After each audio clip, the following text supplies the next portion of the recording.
Estamos começando mais uma edição do programa Segurança Jurídica Brasil, aqui no canal Viver Brasil.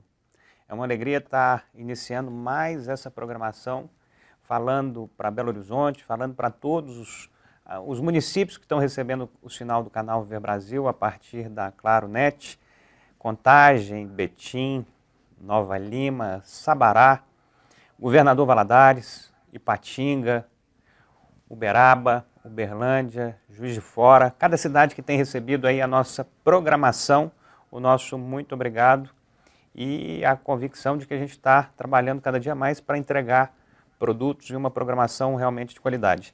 E esse programa Segurança Jurídica Brasil tem como objetivo levar assuntos, colocar luz em assuntos que sejam importantes para o dia a dia da sociedade, da comunidade, de forma geral. A gente já teve a oportunidade de receber algumas pessoas, algumas personalidades desse ambiente jurídico aqui na nossa conversa. E hoje a gente tem o prazer de receber o Wellerson Eduardo da Silva Correia, que é defensor da criança e do adolescente em Belo Horizonte, especialista em defesa jurisdicional dos direitos da criança e do adolescente. Nessa série a gente está tendo a oportunidade de falar um pouco sobre adoção, um tema tão fundamental e tão importante no dia a dia. E nesse momento também eu acho que ainda mais onde a gente tem os comportamentos das famílias, os comportamentos das pessoas mudando tanto, eu acredito que seja mais um momento para a gente elucidar, para a gente colocar luz nessa questão da adoção. Antes disso, eu queria que você falasse um pouquinho sobre a sua trajetória, sobre a sua pessoa, de onde que você é, como é que foi o seu início da sua trajetória nessa área jurídica e na defesa de quem realmente precisa. Ok, boa tarde. Eu sou belo-horizontino, com muito orgulho. Eu me graduei em Direito pela faculdade da UFMG, a Vetusta, né? Faculdade de Direito da UFMG, e atuei no início como advogado trabalhista, nem pensava em ser servidor público, queria atuar na advocacia privada, mas depois surgiu o desejo de ingressar no serviço público e comecei a fazer cursos preparatórios. Foram aparecendo concursos da área jurídica, estadual, federal, e eu fui fazendo, e até que surgiu na Comissão de Direitos Humanos da Assembleia aquela questão da igrejinha do DOPS, que estava havendo aquela tortura, isso por volta, acho que era 96, deu aquela polêmica, e quando se começou a discutir a falta de assistência jurídica para aqueles condenados ali, e inclusive os que estavam ainda sob prisão preventiva e que eram submetidos à tortura, e se questionaram, e já na égide da Constituição de 88, tinha o artigo 134 que falava de uma instituição chamada Defensoria Pública. E na faculdade a gente aprende, é uma instituição destinada a defender os pobres, os que não podem pagar advogado, era a visão vaga dela, mas ela tinha uma função também na execução penal. E num dos encaminhamentos dessa comissão lá da Assembleia foi a de reestruturação da Defensoria Pública no estado de Minas Gerais, porque ela nem tinha uma lei que a organizava, ela era regida por um decreto. Os defensores que atuavam na época, poucos eram concursados, a maioria ali era por indicação, por nomeação, oriundos de outros órgãos. Então, deu aquela polêmica. No cursinho que eu participava, nós fomos encorajados, saiu o edital da Defensoria Pública. Façam, o professor lá, mesmo nem que se for para testar. Aí eu estava também fazendo Ministério Público em Goiás, delegado e tal. Aí fiz o concurso da Defensoria em 97. Foi um concurso demorado, para você ver, uma série de entraves. Os que estavam lá não queriam esse concurso, os que não eram concursados, porque eles iam ser excluídos assim que os novos concursados chegassem. E aí eu ingressei, passei no concurso em 97, mas só tomei posse em 98. Depois, ao tomar posse, eu fui designado para a comarca de Poços de Caldas, para inaugurar a defensoria. Nunca tinha tido uma defensoria lá. Fiquei lá uns 7 meses, depois vim para Belo Horizonte, atuei no núcleo de iniciais, depois na vara de execuções penais, depois fui para uma defensoria especializada que estava sendo estruturada em Belo Horizonte, que era a defensoria dentro da vara da infância e juventude. o juiz o ECA estava em vigor e havia uma cobrança muito grande de ter um órgão de assistência jurídica para criança e adolescente, que o ECA e a Convenção sobre os Direitos da ONU determinavam. A convenção, é clara, ela fala que tem que ser um órgão estatal do país signatário e que preste essa assistência jurídica especializada. E aí eu me candidatei para a vaga e fui para lá, e lá fiquei, estou lá tem mais de 23 anos que eu atuo na Justiça da Infância e Juventude. Fiz uma especialização na área. Isso foi quando? Há 23 anos, exato. 2019? Não. Não, até mais. Eu fui para lá em 99. Teve o interregno, teve uma época por questão de saúde, eu saí, fui para uma outra área, fui para a área de família, mas não aguentei, voltei. Em 99 foi quando você começou como defensor da criança. Da criança. E adolescente. Isso. É isso? Isso. Nesse período, você está falando aí que já são mais de 2 décadas. Isso. O que você viu de mais, que mais te chateou como defensor, que mais te impactou como uma pessoa que estava ali trabalhando em prol da criança e do adolescente?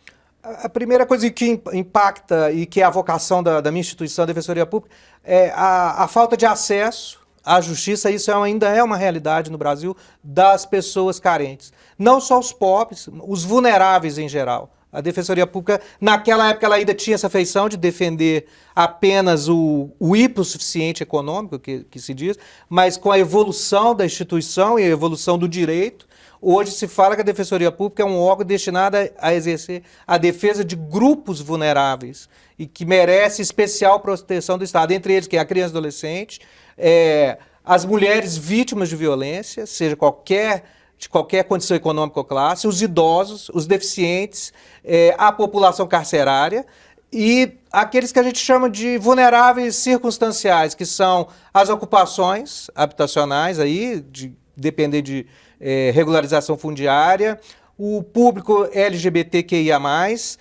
já teve um caso emblemático de atuação da Defensoria, que foi de vulneráveis circunstanciais, os atingidos pelo rompimento da barragem em Mariana e depois os atingidos pelo rompimento da barragem em Brumadinho, e um outro caso foi dos usuários de transporte coletivo em Belo Horizonte, que foram vulneráveis circunstanciais numa questão ali de a alteração da tarifa abusiva, e a Defensoria teve uma atuação. Desses públicos que você cita como vulneráveis, antes da gente focar na questão da adoção propriamente dita, qual que é a área que mais demanda a atenção e a atuação da Defensoria? Desses nichos aí. Vulneráveis, acredito que as demandas de família é a nossa maior demanda, envolvendo alimentos, sobretudo, envolvendo mães solo, né, casais que não conseguiram manter o relacionamento e muitas vezes esse pai não cumpre com o dever alimentar. Eu acho que é a maior demanda. A segunda maior demanda são as demandas de medicamento, ao acesso, é o que a gente hoje chama de jurisdicionalização da saúde, judicialização da saúde. O mesmo impacto que eu tive há 24 anos atrás, a falta de que a pessoa tem de acesso à justiça, e não só à justiça, às políticas públicas básicas. Então, uma das maiores demandas da Defensoria é acesso a medicamentos, acesso à vaga escola, que é a maior demanda da Defensoria da Criança, onde eu atuo, e o sistema prisional, que demanda muito. É muita coisa para vocês resolverem e muitos questionamentos que são feitos. Você estava falando aí sobre essas principais áreas e essas principais demandas. Agora, nesses últimos dias de junho especificamente, você teve uma situação específica que um cidadão, alguém que estava precisando de uma medicação de 6,5 milhões de reais. Como é que isso... É óbvio que isso é uma exceção, é uma coisa única, mas como é que a pessoa que de fato precisa, quais são as primeiras etapas que ela busca para se ter essa atenção do Estado? Essa atenção do Estado, inclusive, é um direito do cidadão e é um dever do Estado, está na Constituição, né? E o Brasil tem o SUS. O SUS é um sistema de saúde pública modelar, de seguridade previdenciária, ele é modelar. E, só que na prática, na execução dele, nem sempre as coisas funcionam, como o caso desse cidadão aí. O primeiro passo, ele tem que procurar o sistema público de saúde. É o posto de saúde do bairro ou a farmácia do estado ali no bairro Gutierrez, que eles falam a farmácia do estado, onde é feita a dispensação. Ele tem que ir com uma requisição do medicamento feita pelo médico dele e requerer lá o medicamento. A maioria dos casos vai ser recusado, ou não por falta de estoque, ou porque eles vão falar que ela não está numa lista que o Ministério da Saúde faz, que é a lista padronizada. E aí, qual que é o caminho? Aí vai ter a judicialização da saúde. Maior parte é recusado. A maior parte é recusado. E aí, com base nessa questão da lista de medicamentos padronizados que o Ministério da Saúde, que boa parte dos medicamentos, esses medicamentos de alta complexidade, eles não estão nessa lista. Os medicamentos importados também não, de grande valor, e de doenças raras, eles não estão na lista. Então, esses vão ser objeto da judicialização. É nesse momento que ele procura a Defensoria Pública? É nesse momento. Claro. Quando ele não tem como pagar um advogado. Porque, ao contrário da criança e daquele grupo de vulneráveis que eu falei anteriormente, o adulto que não é desses grupos vulneráveis, ele tem que provar uma condição de hipossuficiência financeira, de carência financeira. Ele tem que provar que não pode pagar um advogado para poder ter o serviço da Defensoria Pública. Aí ele vai procurar o nosso atendimento, vai trazer uma série de documentos que vão ser requisitados, e aí sim o defensor público vai ingressar com a ação na justiça de obrigação de fazer contra o ente público que está recusando. O Estado ou o município que recusou o medicamento. Está claro. Está claro tanto a questão dos nichos das pessoas mais vulneráveis, quanto a forma aí a primeira etapa da questão dos medicamentos, da saúde de maneira geral.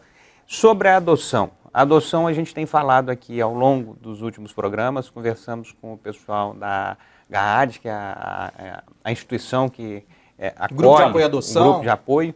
Depois tivemos a presença aqui do juiz José Honório. E agora estamos tendo a oportunidade de falar com você. Eu queria que você falasse um pouco sobre a sua atuação, que é de defesa, que é de buscar solução.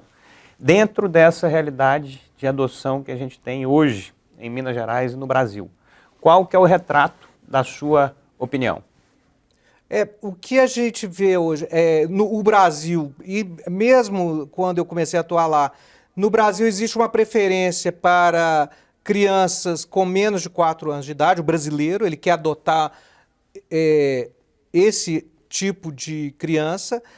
Crianças brancas são as preferidas, crianças que não têm deficiência física, né? Então, o que a gente tem? A gente tem um represamento de crianças acima de 4 anos e com esse outro perfil que não é, entre aspas, atrativo, elas ficam nas entidades de acolhimento, porque já foram afastadas das suas famílias de origem, né? E com o outro tipo de criança, que é denominado, entre aspas, atrativo, é um número reduzido de crianças, né? Abaixo de 4 anos, nesses outros perfis. Então, a gente tem um grande número de casais querendo crianças, casais ou pessoas, porque a pessoa solteira pode adotar, e um número pequeno de crianças para ser direcionadas para esses casais que têm essas preferências. Então, a conta não fecha. Entendeu? Então tem a famosa fila de adoção, né? De pessoas habilitadas para adotar e que não encontram aquela criança que se enquadra na sua preferência. Porque quando você se habilita para ser adotante, você responde um questionário lá e você expressa a sua preferência. Qual tipo de criança você quer para ser seu filho? Tá? Só que você não vai achar isso do outro lado. Na lista de crianças disponíveis, não vai ter número suficiente de crianças que vão atender esse grande número de pessoas em busca de adoção. De 4 anos menos. De 4 anos menos, branca, às vezes querem do sexo masculino, uma série de exigências que não vão ser atendidas, essa demanda. Nesse percurso, onde a gente tem aí essa demanda maior por crianças com menos de 4 anos e um volume maior de crianças disponíveis aptas a serem adotadas com mais de 4 anos. Qual que é o momento mais delicado aí e o que tem a maior rejeição por parte de quem quer adotar? Qual que é o período de idade? Outro dia eu estava vendo um programa com um casal que tinha acabado de adotar 2 pessoas, 2 jovens já de 16 ou 17 anos, tinha visto uma pessoa, isso aí até num aplicativo. Eu estava vendo uma reportagem, era um aplicativo que identificava mães, famílias com... Adote um Boa Noite. Esse aplicativo, pelo que eu entendi, ele tem lá a lista de crianças com os seus respectivos dados, características, e as famílias vão lá e enxergam cada característica. E a partir daí ela se posiciona. Pelo que eu vi, essa família... Vi há dias atrás. Essa família identificou um adolescente num determinado local, viu, falou, opa, vamos dar sequência nessa criança, nesse adolescente que é dentro do que a gente estava procurando. Quando souberam que tinha mais uma irmã. E aí acabaram adotando os 2, com 16 ou 17 anos de idade. Mas isso são coisas praticamente inéditas, né?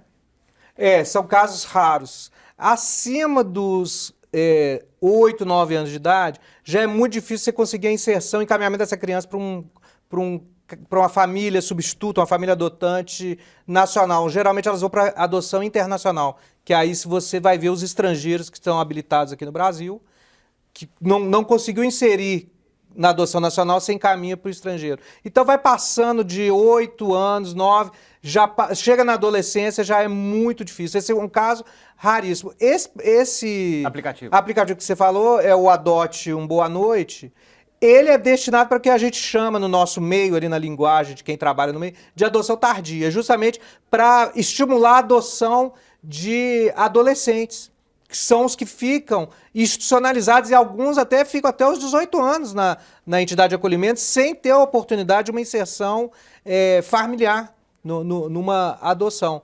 Então, é para estimular esse tipo, para estimular a adoção de crianças com deficiência, tá?